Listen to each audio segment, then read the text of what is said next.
Where's the entrance to Cambridge University? That's a silly question unless you're a tourist who thinks that the university is literally one building. Now, surprisingly, they don't want to know what a collegiate system is. No, they most likely want to know where the entrance to King's College is, just to find out it costs £10 to walk through our college. Here is some trivia for you. Cambridge University is a conglomerate of all the colleges, departments, lecture halls, sports halls, and so on.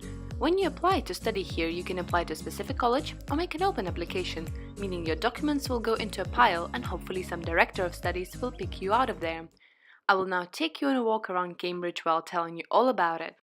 I live in King's College. Yes, that's right, I live here, I don't study here. I applied to King's and somehow got in. I have never been to Cambridge before the day of my interview, so I had to make a decision while sitting in front of my laptop. Long story short, I narrowed my list to Kings, Queens and Christs, asked my sixth form teacher, and he said that I looked like a King's person, which wasn't the most helpful thing, but I ended up here. College is a sum of students there and the tutorial office, all the different adults that are looking after the official business: provost, welfare officer, chaplain, lay dean, senior tutor, financial tutor, nurse, fellows, and so on. So you might get on with your friends a lot, but the tutorial people might be making your life a living hell. Or the opposite, either the officials are nice to you or you just don't care because you never contact them anyway, but it's the people who annoy you. Then you can fall into an illusion that all the normal people come from other colleges. These sorts of things you cannot predict, so you cannot really think about it before applying, so there is no point in worrying. Some people on the internet can pretend to be sorting hats and tell you that you look like a Homertonian, but there's no typical personality per college. Don't worry about this culture fit, although perhaps one or two colleges really stand out in that respect, like Trinity or St. John's. What things to look for then? Well, my advice would be to find the alternative prospectus. Official websites for each college will never tell you the whole truth. It will not show the cafeteria prices, the laundry prices, all types of accommodation with pictures, rent prices and comparison between colleges, but third-party websites don't really care about this sort of reputation. Come up with a table and put in the things you prioritize. Laundry, even if expensive, when done once a week, will not outweigh the huge rent prices that affect you all year long. Same for cafeteria prices. Maybe your accommodation will have good kitchens and you are better off learning how to cook simple meals, buying ingredients in Sainsbury's or Aldi and preparing them. Location was pretty important to me. King's, of course, is the most central you can get. It was super nice in my first year when my lectures were in 3 different places, as you can see on the map, yet still all very close, and was still fine when lectures were moved to the other side of the city. Might not be as enjoyable if you live in Homerton or Girton.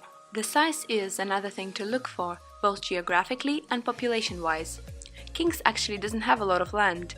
There are approximately 400 undergraduates with 100–150 people per year. You don't have to know everyone in your year, and in some colleges there is a more communal feel because the size is smaller. Bear in mind that Cambridge is not like American unis that you saw in movies with fraternities. College is the place you live in, and here in the cafeteria you can also eat cheaper as a member. People in college don't have to be your friends, and you can meet a lot more other people in lectures, societies and clubs. Another important point is just general facilities.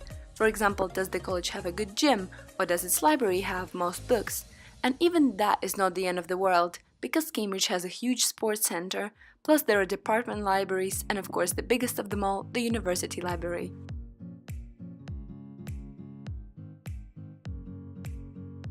You can also look at whether the college offers any scholarships. This can help if the college fees are pretty big. Trinity is well known for having very hard entry requirements, but once you're in, you can be sure the college will spend a lot of money on you, going as far as providing a full scholarship for your whole bachelor if you impress them. Some people are really into academics, I mean we all are if we ended up here, but some are just a bit too obsessed with numbers that show the proportion of first degrees, for example, in each college. This is shown in Tompkins' table. But again, let me just remind you that in the end you will all go to the same lectures, will be taught by the same lecturers, so college does not necessarily have a direct impact on your academic performance, unless your director of studies organizes supervisions, for example, or is very pushy, or the opposite, will never show up to any meeting.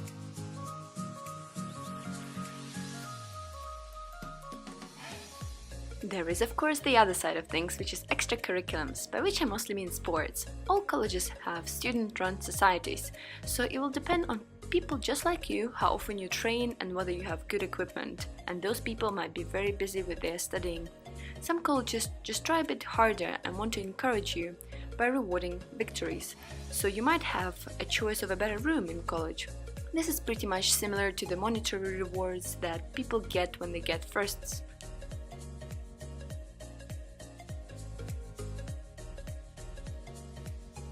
The last point is basically what I call playing the Cambridge game.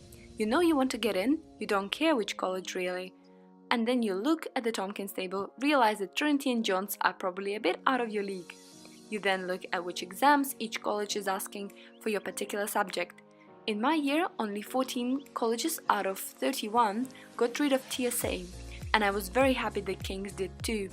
It also had no additional tests that I could fail on, just 2 interviews and 1 pre-interview reading, so I knew nobody could be at a disadvantage. The point is trying to minimize the chances of not even getting an invitation to the interview because you aimed too high.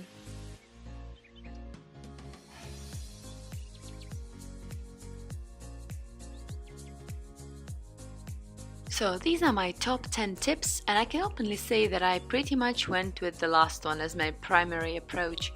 In the next video, I will take you on a walk around King's College to show you the facilities that we have so you can judge for yourself.